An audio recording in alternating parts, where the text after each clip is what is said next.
Hello everybody, They Love Glasses here, and welcome back to my channel.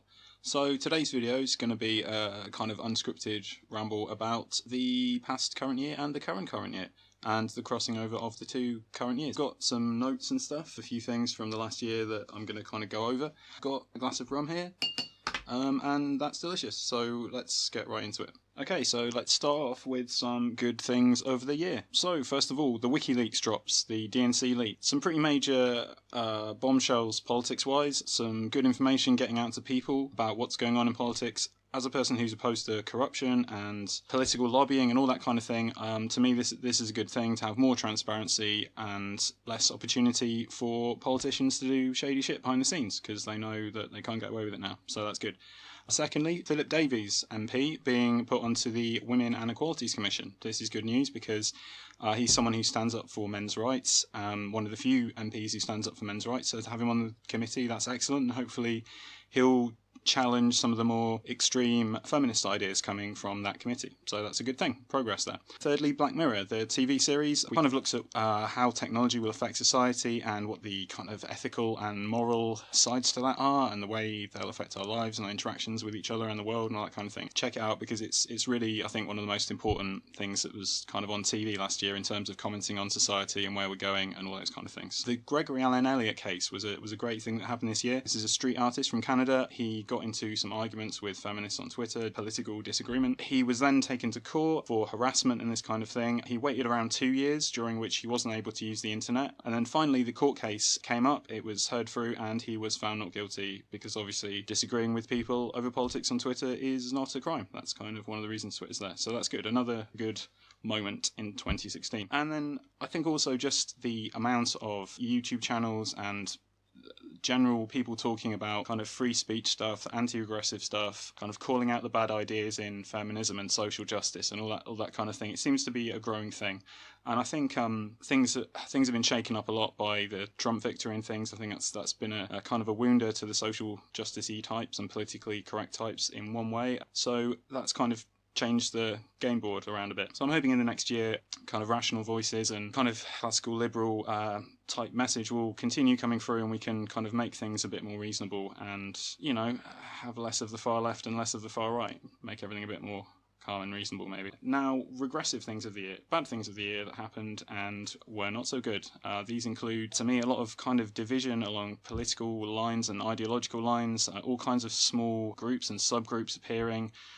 The alt-right, Antifa, kind of all over the political spectrum. There's all these kind of, like the anti-Germany movement, that kind of thing. All these kind of weird political groups that are quite extreme have cropped up. And I think that's just, that could be indicative of the fact that people are, you know, being moved into smaller and smaller kind of echo chambers and bubbles with people who agree with their political leanings, and then they're kind of going out against other groups rather than trying to cooperate with people and kind of share ideas and kind of get things done. So that is not so good. Also not so good in 2016 was all the kind of words like man-spreading, man-threading, mansplaining, all this kind of stuff where these kind of very sexist terms were put into the Merriam-Webster dictionary, and to me, it's going to cause more problems between the genders. It's more sexist language, which is obviously not a good thing. We want less sexist language, so yeah, not good. Speaking of also very not good, segregation on college campuses. I think 2 or 3 college campuses in America now have these segregated houses where only black people can live and white people aren't allowed to go and that kind of thing. So that is the fact that there is now segregation being requested by the students, rather than, if you go back to the 60s, they were protesting against segregation and trying to stop the amount of influence and power over the students that the staff at the university had and that kind of thing. It's now going back the other way, where they're requesting segregation and more banning of stuff, controlling of stuff, or deplatforming, all that kind of stuff. It's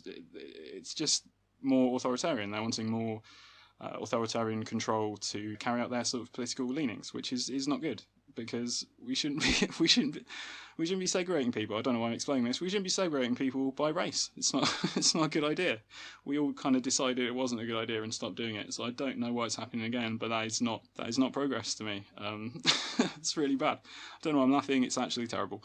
Okay, and speaking of actually terrible, also the Snoopers Charter, which the Conservative government in the UK have brought in, which allows social media companies and communications companies access to people's internet history and mobile devices and all that kind of thing.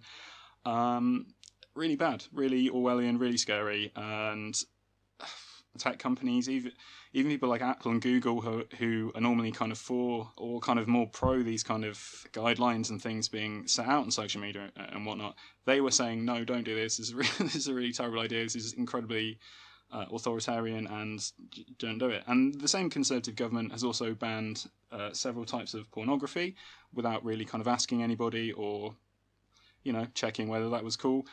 So people in the UK can't look at certain sex acts like face sitting and water sports and whatever, and the government's just done that, and that's in law now. Good, excellent. And kind of along the same lines, just this year has been weird for social media, kind of censoring certain viewpoints, certainly turning the social media platforms into kind of one-sided, politically leaning sites, which has just been weird. There's been all kinds of people banned, obviously high-profile people like Milo Yiannopoulos, but they've just been on a thing all year of just like pruning off certain political standpoints that they don't agree with and that kind of thing, which sucks. And so now people are going to minus.com and gab.ai and other kind of sites to do their social mediaing, which again is like, it's a good thing that these new startups are happening, and it's exciting, but at the same time it's like, I don't really want everyone to separate off into groups and have like, oh, this is the kind of alt-right social media platform, this is the kind of classical liberal social media platform, and this is the social justice separate social media platform over here, and they kind of don't intercommunicate. That's not a helpful thing. And also, there was Angela Merkel got recorded on a hot mic by accident talking to Mark Zuckerberg about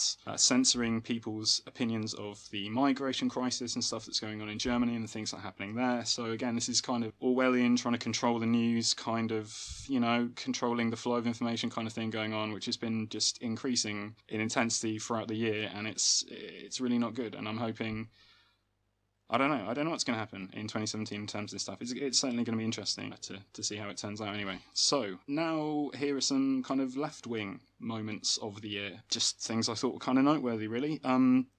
Just the whole thing of calling everyone racist. That seems to have been a big thing in 2016, when it's Brexit or Trump or whatever it was. Everybody's racist. They've all been zapped with some sort of racism laser, and have all been brainwashed and turned racist. Half the population, half the UK, half of America, everyone's suddenly racist.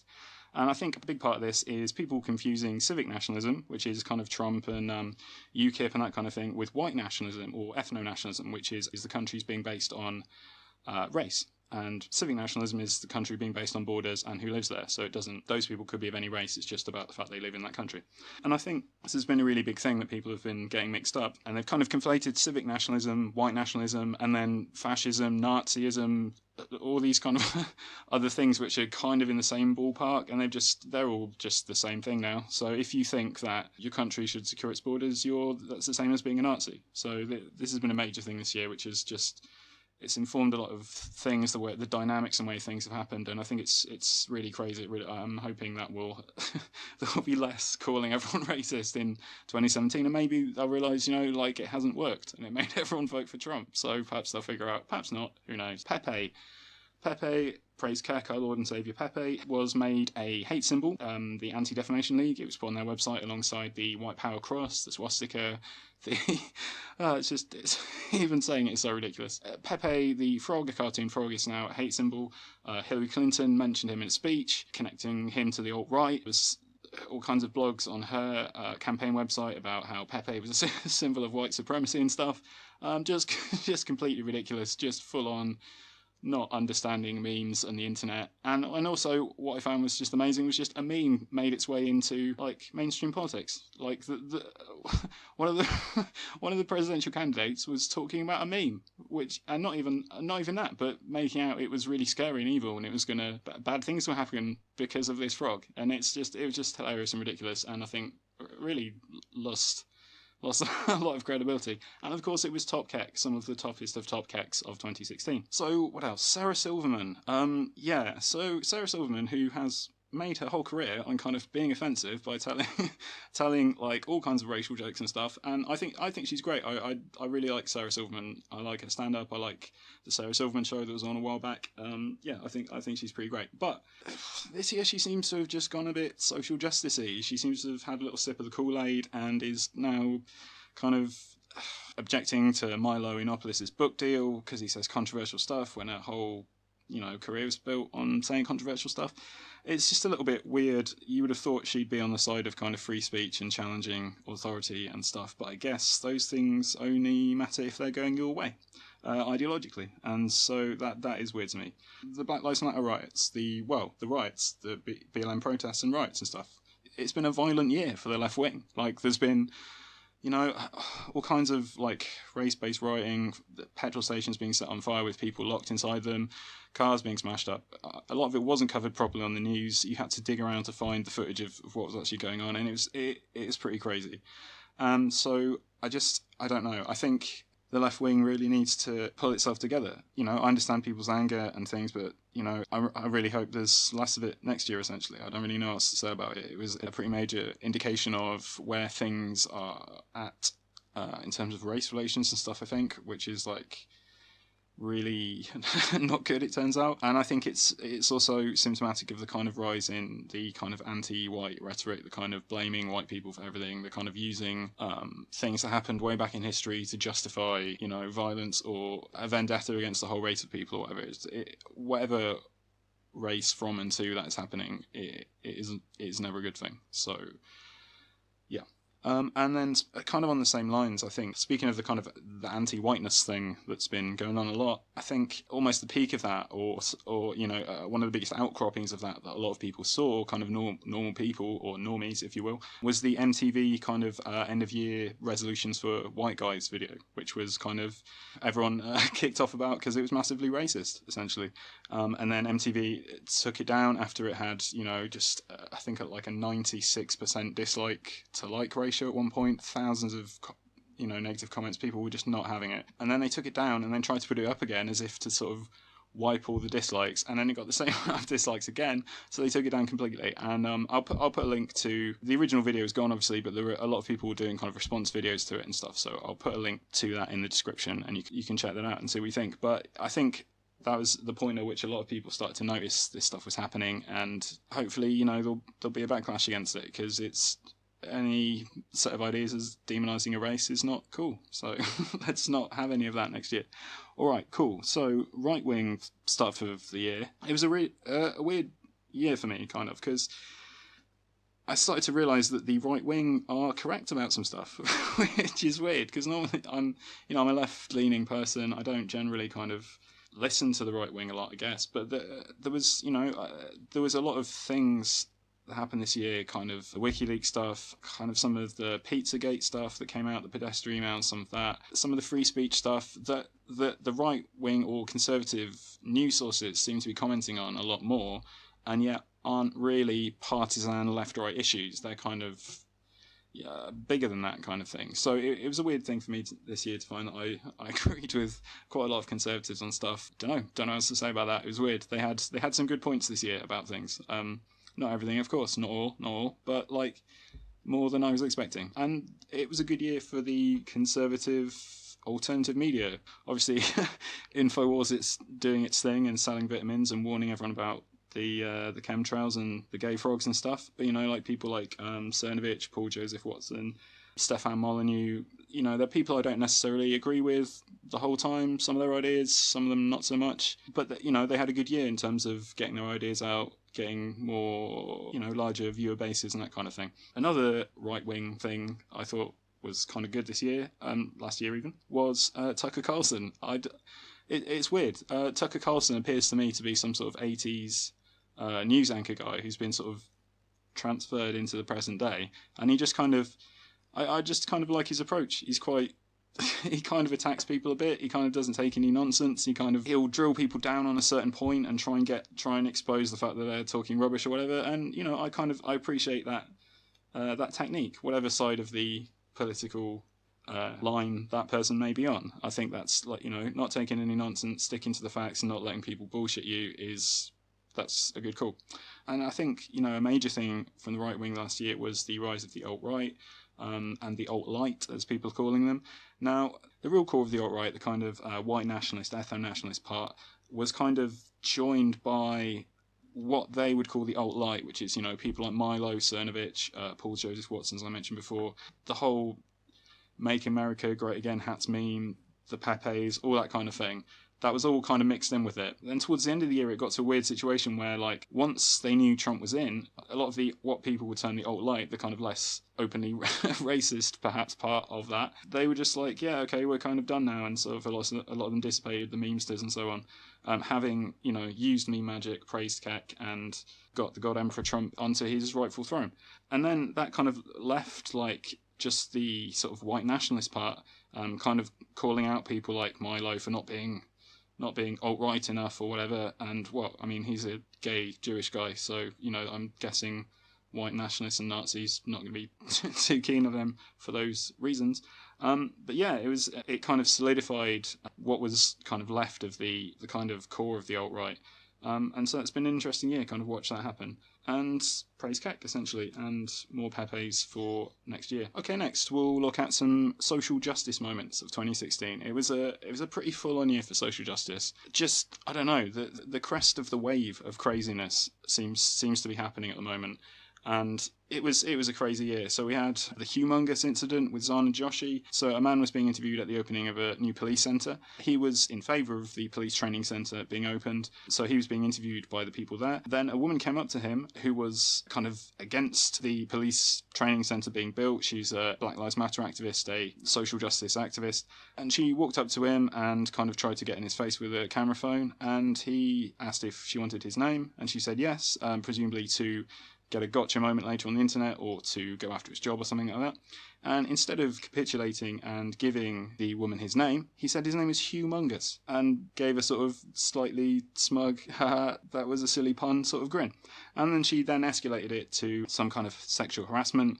I guess in her mind she'd connected him saying Humongous, even though he was quite a large kind of rotund man.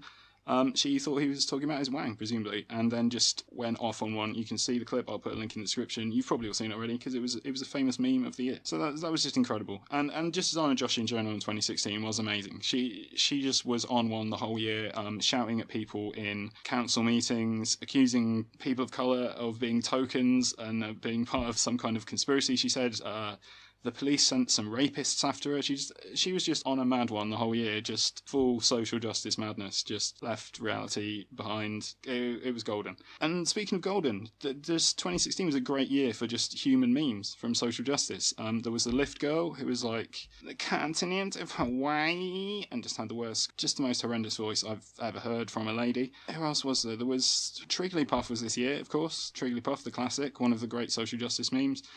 AIDS Skrillex and Carl the Cuck, they were both this year. There was Smuglypuff, who's the girl who didn't see nothing at the Peterson protest, where another kind of great social justice meme of the year attacks Lauren Southern. It was just pretty spectacular. There were some great memes in human form just getting about doing things, and it was pretty glorious. And the Peterson protest itself, I have to mention that, because that was a protest where Professor Jordan Peterson at the University of Toronto organised a protest for free speech, pro-free speech, which you think everyone would get behind. But no, a bunch of social justice warriors, or neo-progressive activists, or whatever term you want to use, I guess that's a less pejorative term, they turned up, played just white noise over people trying to speak, ironically about freedom of speech, and they're protesting against freedom of speech, which is beyond baffling, absolutely beyond baffling to me, personally. And then we also had just an interesting, I don't know, like an epilogue to Gamergate, if you will, where Zoe Quinn's book and film got cancelled, and the FBI concluded their investigation into the harassment of Zoe Quinn and Anita Sarkeesian and Brianna Wu, and found nothing credible. Pretty much, it was all bullshit the whole time, which we knew anyway. So but it was nice to have that confirmed. And then feminist moments of the year, just 2016, just a golden year for feminist madness, really quite spectacular.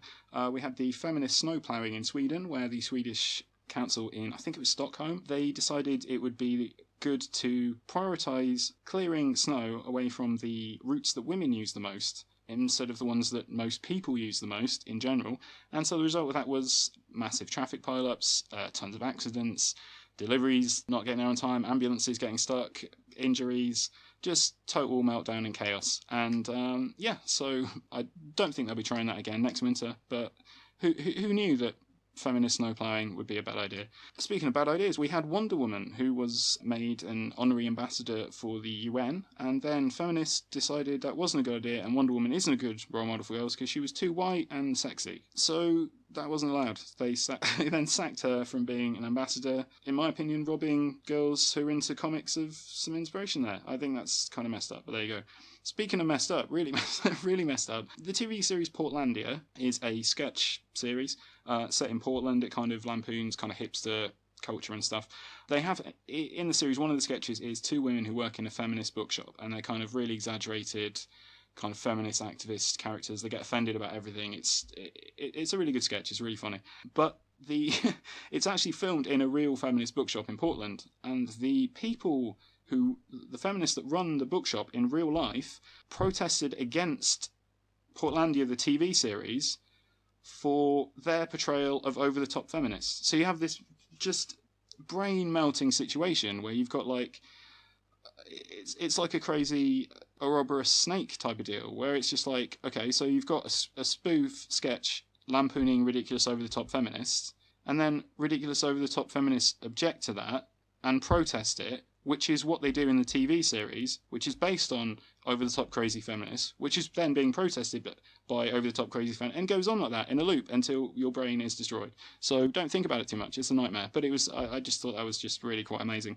And Adye, I'll put some links in the low bar. Teal Deer did a whole series on this drug, Adye, which is supposed to be the female version of Viagra. It's supposed to enhance female sexual desire and randiness, essentially. So this drug was tested and found to have like a 0.5% effectiveness rate. Again, like I say, I'll leave a link to Teal Deer's video where he goes through all the research and stats and stuff, but essentially it didn't work at all. There was hardly any chance that it would do what it thought it would, but in addition to that, the actual drug itself was kind of like a roofie, so if you took it with alcohol, women would pass out and go unconscious as if they'd been roofied. And for some reason, feminist activists pushed this drug through, even though it wasn't safe, even though it was dangerous, just because, for equality reasons, so that women can have a female version of Viagra. That fact of just the kind of surface level, indicator of equality of having the drug was more important than the fact that it would have harmed loads of women, could have led to, women going out and passing out everywhere, and just all, it was just incredibly dangerous and not even effective. But, equality is obviously more important than that. So they tried to push it through. And, well, one of the major feminist backfires this year was the banning of the Red Pill documentary. Now, the Red Pill is a documentary made by a feminist filmmaker called Cassie J. It's a kind of even-handed look at the men's rights activist kind of movement and feminism and the interaction between the two and gender equality and all those kind of things. And because the film shows men's rights activism in a positive light, feminists who hadn't seen the film because it wasn't out launched a huge petition to get the film banned at various venues where it was trying to be shown, which effectively gave the film a lot more publicity. It's pretty much the Streisand effect, you know how that goes. And so, so it kind of backfired. They managed to get other venues to show the film, and I believe it's getting released on Netflix and such like in this current year now. So it didn't really stop any of that happening. It gave it a lot of publicity, and then at one point there was a petition to try and get the director Cassie J entirely banned from the country of Australia, as in never allowed to go to Australia because she made a documentary that they didn't agree with. It was just batshit insane, as feminism tends to be nowadays. People of the Year. How about some People of the Year? What people did good stuff this year, in my opinion? Okay, we mentioned Humongous before. He stood up to Zana Joshi. He countered the social justice nonsense with a dad pun, with a silly bit of wordplay and silliness. I think that's good. I rate Humongous for that. He did an interview afterwards on H3 Productions YouTube channel, and he just seems like a total legend. The guy's name's Rudy. Obviously it's not, it's Humongous, but you know what I'm saying.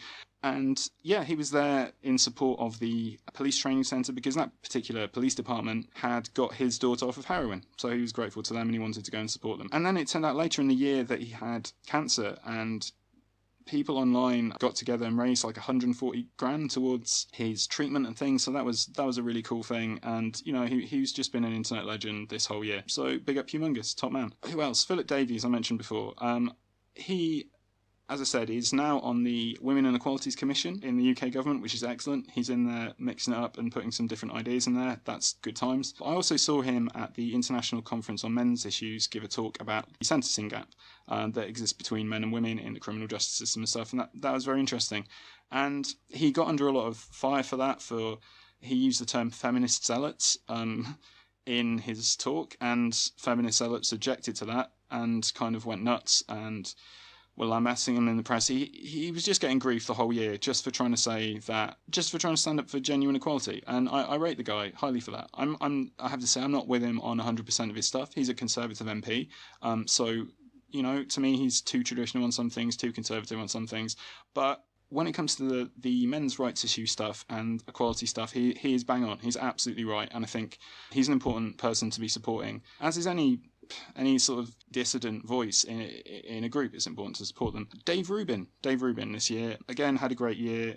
Interesting guest. His show, The Rubin Report, I think continues to be one of the most important programs in terms of bringing people together from different political ideologies and kind of getting ideas and new thoughts. And he's talked a lot this year about kind of building a new centre. He's caught criticism for people saying he's, it's utopian and he's being idealistic and stuff. But I think that's a kind of important thing to do, is to try and bring people from the far left and the far right and just be like, look, it doesn't have to be as crazy as that. Let's talk about things and try and cooperate a bit instead of dividing everyone into groups. I think he's been pushing that message kind of the whole year, and I think that's an important thing. So he's on the list. And another person of the year for me this year is the aforementioned Cassie J. She made the Red Pill documentary. She's done a couple of documentaries before, which are excellent. I'm looking forward to seeing the Red Pill. I'm going to be putting on a screening of it, and I think she's a very important person this year in terms of getting that message out there about men's issues and things that are happening, and about getting people to rethink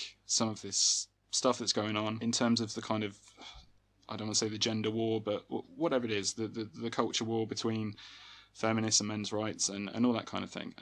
I think she's brought those ideas across in a way which is very accessible to people who aren't, au fait with men's rights activism, what those particular issues are, or whatever, or feminism for that matter. I think it's going to be a really important film in getting an understanding of these things out to a wider audience. So salute to Cassie J, absolute legend. And she's done a lot of really great interviews kind of in support of the documentary and things. So I'll put a couple of links in the description. Check those out. She's a cool lady. And speaking of cool, Professor Jordan Peterson from the University of Toronto is my person of the year this year.